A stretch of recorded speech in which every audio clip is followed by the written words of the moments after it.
Welcome back to Find Your Alpha.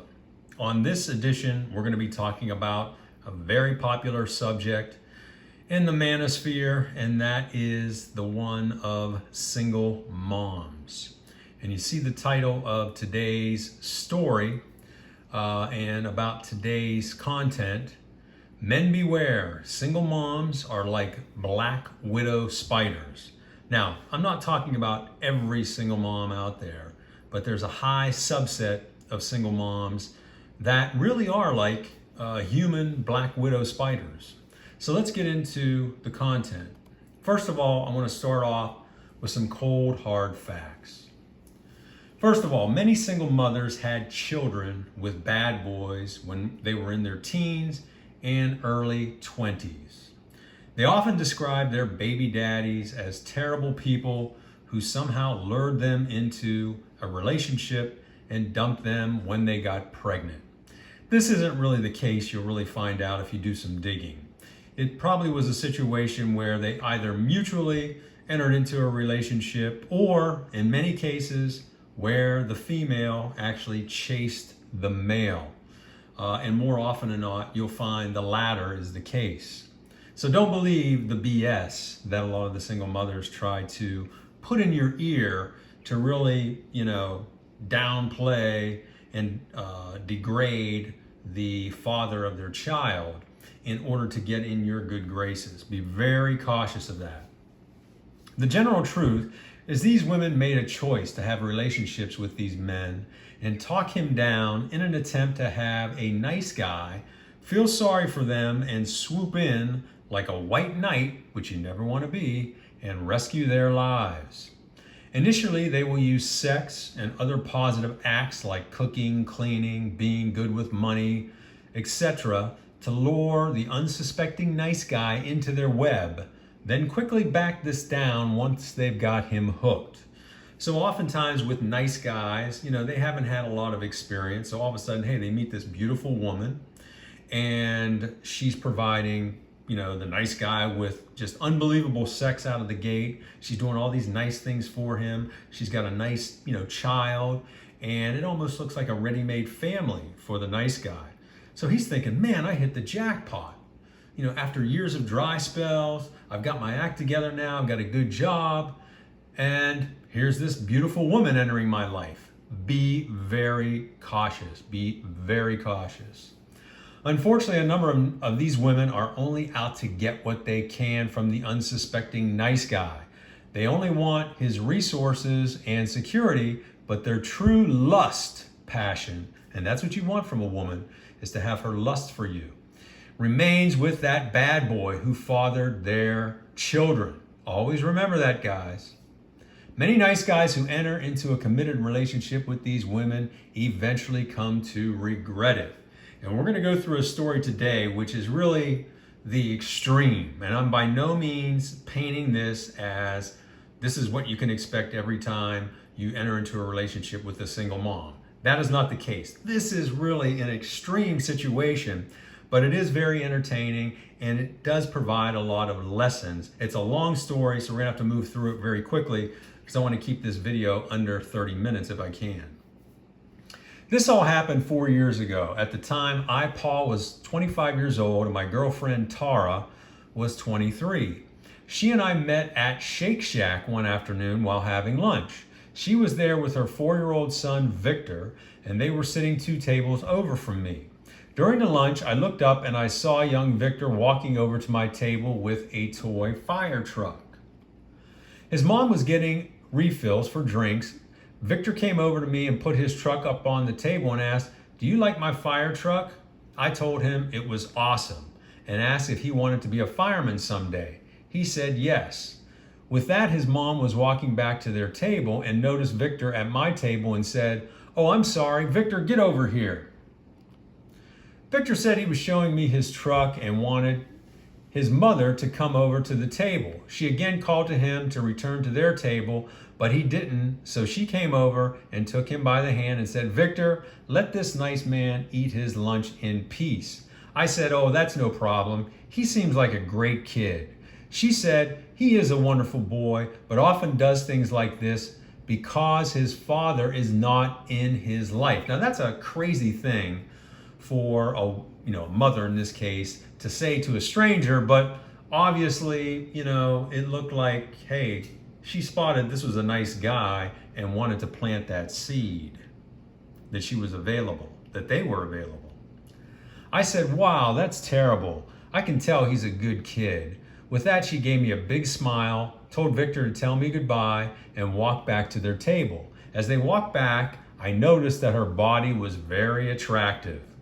I don't like rating women, but I would give her face a 7 and her body an 8, maybe an 8.5. Additionally, she was very well spoken and seemed like a good mother. They looked like two people who would fit perfectly into my life. So already this guy just sees her, talks to the little kid, and already he's imagining, hey, this could be my family. They're available. At the time, I hadn't dated anyone in a year and was basically working 60 to 70 hours a week to save money and to earn a promotion. As I got up to leave the restaurant, I planned on saying goodbye to them, but when Victor saw me walking towards the door, he said, "Where are you going? What's your name?" With this, I smiled and walked over to their table and I told him my name. He told me his and his mother told me hers. I said it was really nice meeting both of you. With this, I asked his mother if she might be interested in having coffee with me sometime. She was surprised and said, "Sure, I'd like that." With this, we exchanged numbers and I left to go back to work. A couple of days went by and I was busy at work and nearly forgot about my encounter with Tara and Victor at Shake Shack. But on Thursday, I got a text from Tara stating, "Paul, I want to thank you for being so kind to my son. He is still talking about you. I look forward to hearing from you and having that coffee." I texted her back that evening, asked if she had any time this weekend to grab a coffee, and she said she was available Saturday morning as Victor was spending the morning with his grandparents. We set up a time and met at a nice little local coffee house in town. When she arrived, she looked great and we talked for over 2 hours, during which she told me how she met her ex and how she got pregnant.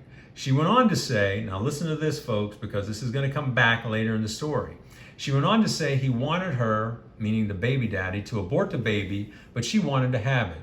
She claims he told her that if she did, he would not have any part in the child's life. She also went on to say that he works as a bartender, is a substance abuser, was physically abusive and mentally abusive to her, and has changed jobs numerous times.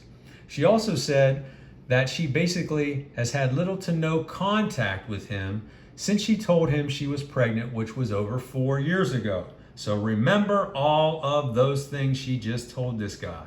They're all lies, folks, and you'll find out later in the story. Flash forward 60 days and our relationship blossomed. Tara and I quickly became passionate lovers, and Victor quickly became attached to me and I to him. The lease was up on their apartment, so I asked Tara and Victor to move into my apartment with me after dating for just 4 months. What a huge mistake. You don't know anything about this woman, and you're just basically going totally off of emotion. This is really acting almost like a woman would, acting on emotions and not thinking logically. It's fine to have, a strong bond with this kid and a strong bond, of course, with this woman you're dating, but by no means should you be jumping into the pool with both feet at this time. Just after 4 months, this guy was crazy. The three of us went everywhere together: the zoo, the park, the children's museum, the science center, the planetarium, ball games, movie theaters, etc. We had become a happy family. Tara's parents also loved me and treated me like a son. They said I was like an angel who had come into Tara and Victor's lives and rescued them. Remember the old saying, you can't rescue and I'll leave that blank. You can fill in the blanks. I thought things were great. Tara and I got along terrifically, and our sex life was beyond fantastic. Tara did regularly initiated sex and gave me everything. I mean everything. And use your imagination there, guys. You know what that means. I don't think we missed a day in all of the time we were together. She was on the pill. Now listen to this, because this also comes back later. She was on the pill, but also insisted that we use condoms for vaginal, oral, and anal sex. I was fine with this and chalked it up to her just not wanting to get pregnant again. Again, keep that in mind for later in this crazy story. This is my rude awakening, so things change here. Tara was working at a local company as an assistant. Her hours were standard 8 a.m. to 5 p.m., or so I thought, as she always arrived home at about 5:30, fixed dinner for the three of us, and then we would all spend the night together watching movies, playing games, or going out somewhere. This was always followed by a passionate lovemaking session before we both fell asleep, exhausted. It was a great routine, and it sounds like a great routine. One day at breakfast, Tara was stating that she had a discrepancy on her last paycheck and had her past paycheck stubs out on the table and was comparing them. She ran out of time and had to head out to work, put them in a pile on the table, and said she'd deal with this matter when she came home. That morning, I wasn't scheduled to start work until 9:30 a.m., so I remained at the table drinking a second cup of coffee. After she left, I looked at her pay stubs to see if I might be able to find the error she had described. As I was looking at the stubs, I noticed Tara's hours were listed as part-time, and her work hours over the past 7 pay periods varied from 23 hours to 28 hours per week. I could see her hours worked listed, and she always finished at either 2 p.m. or 2:30. This had me perplexed, as she was leaving the house at 7:30 a.m. and not coming home until 5:30 p.m. So what the hell is she doing? We're going to find out. My mind immediately began wondering, what was she doing with the other 12 to 15 hours per week that she was away from the house? I planned on discussing this with her, but instead decided to take the afternoon of the following day off and follow her after work. So he's going to do a little PI work himself here. The next day I asked my boss for the afternoon off, and he okayed it. I then went to Tara's office, and parked across the street where you could not see my car, but I was in full view of Tara's car. At about 2:05 p.m., Tara exited the building and got into her vehicle and drove off. I followed about a block behind. She pulled into a grocery store, and I pulled in the parking lot and waited for her to come out. I thought and rationalized to myself, maybe she's just shopping and running family errands in the afternoon, and maybe I'm making too much of this. When Tara came out, I could see she had a bottle of wine wrapped up in a paper bag. She entered her car and proceeded out of the parking lot, and I followed, again remaining far enough behind where she couldn't see me. She turned down a side street in an area with a number of apartment buildings. I got the light and was unable to stay behind her. I thought I had lost her, but continued circling the streets in the area to see if I could spot her car. I finally did, and it was parked outside of a ranch-style apartment. There were 2 cars in front of this unit, Tara's car and an old model Jeep Wrangler. It was now about 3 p.m. I knew immediately she was cheating on me, but I was completely baffled based on our super active sex life and how happy the 3 of us seemed to be. I mean, this woman, as you're going to find out, totally had this guy snowed. I mean, he was totally in the dark, and I could understand why. There were really not many red flags that she dropped. She was giving him fantastic sex. She was cooking. She was cleaning. She was being a great girlfriend. You know, they were acting as a family. So he really didn't suspect anything. She was talking shit on her, baby daddy. And you'll find out that the baby daddy plays a big role here in what we're going to hear coming up. I parked in an area across the lot where I could clearly see the front door of the unit, but you couldn't clearly see my car as there were cars parked all around me. At about 4:35 p.m., Tara exited the apartment and got in her car, started it, and began backing out. Just then, a guy runs out of the apartment shirtless and in his bare feet carrying something. He hands it to her, and they speak a few words, and listen to this now. He leans in and gives her a long, passionate kiss on the lips. I was sickened, crushed, and totally shocked. I couldn't believe my eyes. I mean, just unfathomable when you think about it. I mean, how this guy had to feel. There were no red flags, and things between us could not have been any better. This goes to show you guys, you gotta, act on red flags, but sometimes these women are so good at hiding affairs that you may be totally unsuspecting. You may think, hey, I've got every hour of the day that she's up accounted for. And you may have thought, like this guy did, that he did have every hour accounted for. But you're finding now that, hey, she's been lying about her work schedule and has been using a couple hours per day just to have an affair with someone. I drove to a local park to take a walk and clear my mind to process what I just saw. I felt every emotion from sadness to complete rage and anger. I then sat on a park bench and started Googling that address. I see that a guy named Frank is shown as a resident of this location for the past 5 years. It just so happens that Frank is the name of Tara's ex and the father of her son, Victor. She never revealed much about him other than he knocked her up and abandoned her and her child, but during one conversation, she let it slip that his name was Frank. That evening, I came home. Tara greeted me like she had every night. She had a beautiful meal prepared, and Victor was at the table waiting for me to sit down. It was difficult, but I acted as if everything was normal. We had dinner, and I spent most of my time talking to Victor. That evening, Victor and I played games the entire night until it was time for bed. When Tara came into the bedroom, she attempted to initiate sex with me as she had done every night we'd been together, but I told her I was tired. I laughed and said that Victor wiped me out playing video games all night and I was just going to crash. She seemed a little puzzled and concerned, but went along with it and spooned up to me and went to sleep. So, this is the first time he's ever rejected her, so that kind of threw her a little curve there. So I don't know if she was onto something there, maybe suspecting, hey, this guy might be getting wise to me, or maybe she just wrote it off, and I think the latter. She probably just wrote it off. I didn't want to touch or sleep in the same bed with her, but I knew if I didn't, she would really get suspicious, so this guy had to stick it out. During the night, I snuck out of bed and took her phone to see if I could discern any clues. She had recently removed the screensaver function as she hated that she constantly had to enter her password as her facial recognition wasn't working properly. Looking at her text, I initially didn't see anything suspicious, just a bunch of texts to me and her mother.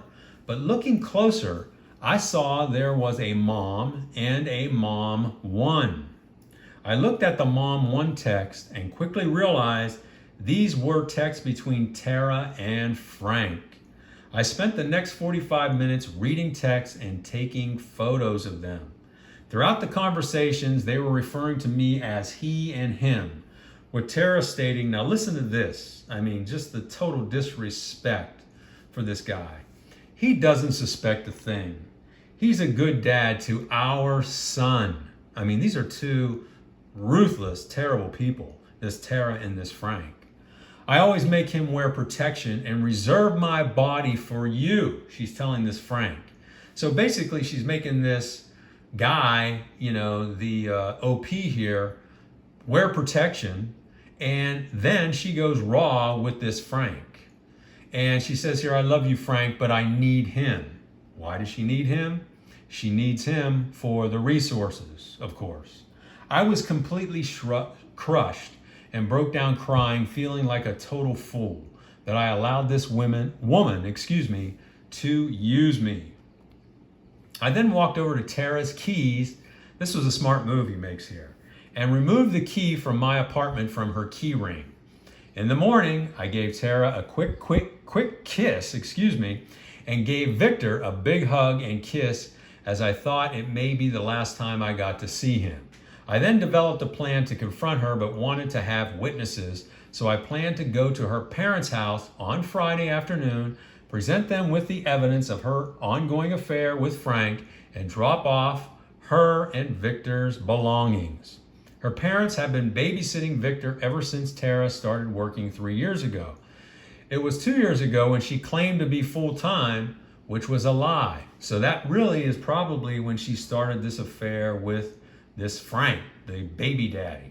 So, she's been doing this now for 2 years. Before she met the original poster here, and of course she continued it after. She used these hours to hook up with Frank behind her parents and Victor's back. After meeting with her parents, I would then send her a text stating I knew about her ongoing affair with Frank and that our relationship was over. I took the afternoon off, went over to her parents and advised them I need to speak with them privately and asked if they could take Victor to Tara's sister's home down the street for a couple of hours. I then showed them the text and advised that Tara has been having an ongoing relationship with Frank, the father of Victor, for the past 2+ years. They were shocked, very apologetic, and couldn't believe it. They said he is a complete lowlife, a total bum who abandoned his baby, and she's sleeping with this man. I told them I would be immediately ending my relationship with Tara after leaving their home. Her mom asked if I would reconsider and give her another chance. That's crazy, for her mom to ask that, but she was probably just going through the emotions here because she didn't want to give up this good guy and this family unit now he had created. And I told her that was not possible based on how I've been used, and reminded her that she was at Frank's house right now doing God knows what. She understood and said, "How could she do such a thing? I can't believe it." That's what her mother said. As soon as I got to my car, I sent a breakup text to Tara. Within 5 minutes, she started calling me. I turned off my phone for the next 2 hours. I then turned on my phone and listened to the messages and read all the text. The general gist was, "Let me explain." What are you going to explain? How can you explain this? Followed by, "Please let me see you one more time." Then, "I love you so much, I can't live without you." Then, of course, that doesn't work. He's not calling her back. Then she goes for the guilt phase here and trying to make him look bad. She's saying here now, "I made a terrible mistake. Please give me another chance." And then finally, this is where she resorts to the shame, guilt, and gaslighting, saying, "Don't abandon Victor." So she's using this poor young boy who was abandoned by his father. She's using him now as, a tool basically to try to shame this guy, saying, "Don't abandon poor Victor. He loves you like a father. You are his daddy." I completely ghosted her and blocked her number on all social media. That's what you should do, guys. Cut off all conversations with these people. Because what they're going to try to do, what these women are going to try to do, they're going to try to wear you down. They're going to try to talk to you. They're going to beg. They're going to cry. They're going to promise you the world. They're going to do everything for you. They're going to throw their bodies at you. They're going to let you do anything to them. And it's going to be very tempting, but don't do it. Cut them off. I got a hotel room at a Homewood Suites in a nearby town for the next 2 weeks, as I knew she would stalk me at my apartment. Not hearing from me or seeing me drove her crazy, and though her parents took her in, they spoke little to her as they were thoroughly disgusted and ashamed. Throughout the next 2 weeks, I kept getting calls from various numbers, but no messages. I knew it was Tara using other people's phones. About a week after our breakup, I got a call from Tara's dad, and he asked if he and Victor could meet me, as Victor was really sad and depressed and wasn't sure what was going on. We met at a nice ice cream shop, and Victor ran up to me and hugged me tight. He asked when he could come home, and that really broke my heart. I can imagine. Getting attached to this little kid. He was the one who really reached out to you from the beginning, knowing his story. You've gotten really attached to him. You're acting, basically like a dad to this guy for the first time he's had a father figure, and boom, this happens to him where he's just abandoned. I explained to him that Mommy and I no longer loved each other and that he and Mommy would be living with his pappy and Nana for a little bit. He looked very sad and was about to cry, so I quickly said, "You and me are still going to be best friends, right?" He said yes and gave me a big hug. I said, "You can call me anytime, and you, me, and Pappy can still go fishing, go to the arcade, and other places whenever we want to as buddies." Fast forward 4 years, and Victor and his Pappy Jose and I are best pals. So the kid's now probably around 8 years old. We hang out at least once a week doing something together as buddies, sometimes just watching TV, and Victor and I talk on the phone a couple of times a week. Tragically, now listen to this, what a horrible person this mother is, this Tara. And of course her baby daddy, Frank. These are two of the worst despicable people, I think, probably walking the earth. Tara ran off with Frank 2 months after our breakup and abandoned Victor. Her parents now have full custody of him, and they have cut all ties with her. Victor was heartbroken at first, but Jose, his wife, his aunt, uncle, and cousins, and I filled the void, and now he doesn't ask about his mother. That poor kid, totally being abandoned by his parents. Just disgusting. Just terribly disgusting. Thank God he's got good grandparents, and he's got a good guy here that is going to befriend him, for years to come. It is believed Tara and Frank are living somewhere in Florida working at a bar together. Word has gotten back they are in an abusive relationship. Surprise, surprise. Both from substance abuse and a physical abuse standpoint. I really don't care about Tara and Frank as they are human garbage. You nailed it right there, guy. These two people I would definitely classify as human scum, human garbage. That's the only way you can describe them. I only care about Victor and plan to remain in his life as a best friend forever. That's great. That is really great what this guy is doing. And there's no reason why he can't remain in his life and be, his best friend forever. I think that's wonderful. I'm now dating a great girl.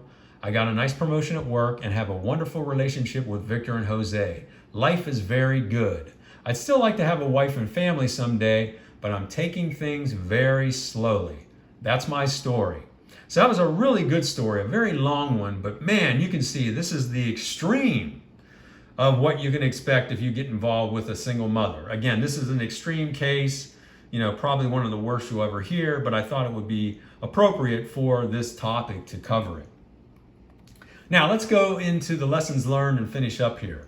Number one, don't rush into a committed relationship with really not getting to know the other person. You've got to make sure you thoroughly know the other person before you jump in with both feet. Whether it's a single mom or a single woman, it doesn't matter. As you saw with this guy, he fell head over heels. Once he got a taste of that vagina, he wanted that steady vagina. And after 4 months, he invited this woman and her child to move into his apartment.